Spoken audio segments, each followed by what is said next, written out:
tell you, like, that was the secret for me. I watch cartoon. Yeah. Another thing is a lot of people, when they come to the state, they go find people that are similar to them.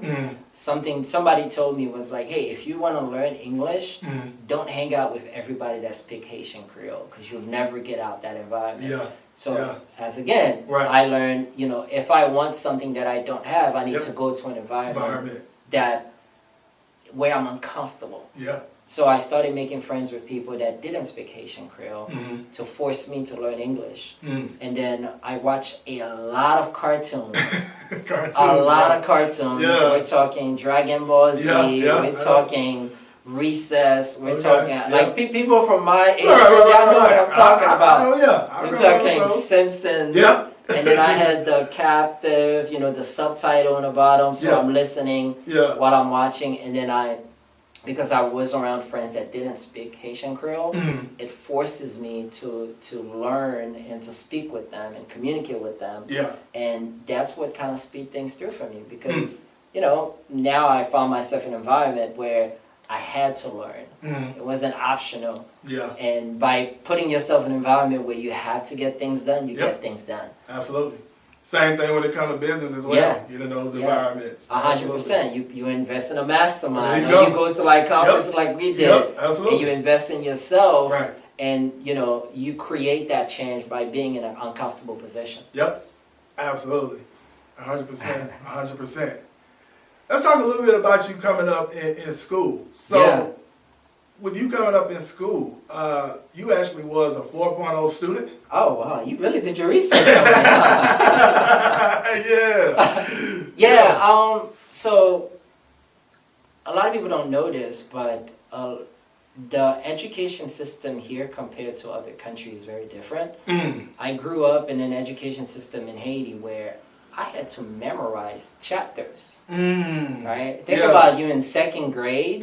Think about second grade here is nothing like when I grew up in Haiti. I don't know if it's the same now. Yeah. But I had to memorize chapters of the history book, and I had to stand up in class, and they would randomly pick you, and you had to literally, word by word, share that chapter with the whole group. Wow. So it created that skill set of memorization. Right? But also I was doing, you know, like trigonometry and calculus at a very young age.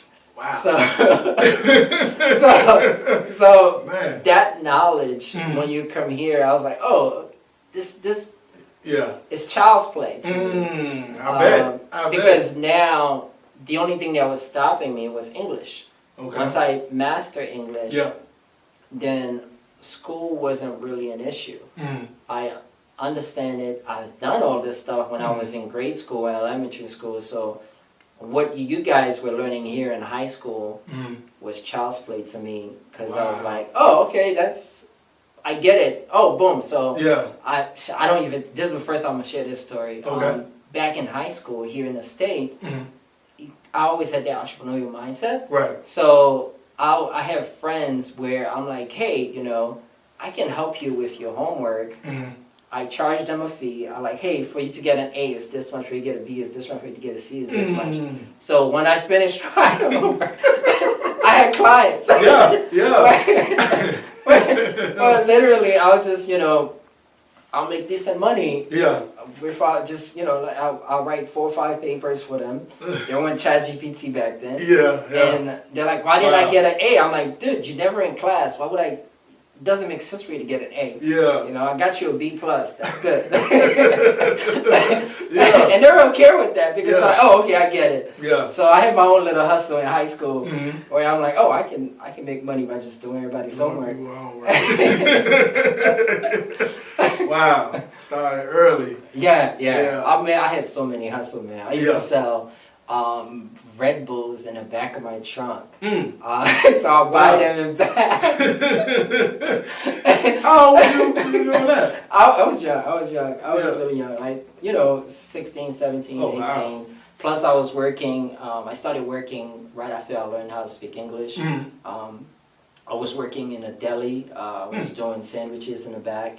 And then after I started learning sales, so I worked for a telemarketing company. I was going to get into that. Yeah. So you have a background in sales, Dude, that was one of the best sales job I ever had, because what happened there is that if you didn't make a sale, think of like Boiler Room, right? It's like hundreds of us, high school, college kids, right, in a building just cold calling all day. So I had to make all these cold calls, like 700 cold calls every night. 700. So I go to school, get out at 4, hop on the bus, about half hour to the telemarketing site, go in there, 5:30, we in there calling until 10, and then you had to make a sale, you get fired.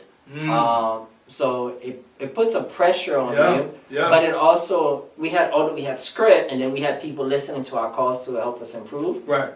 Over time, you get better and better at it. Absolutely. And then you start realizing, oh, it's a numbers game.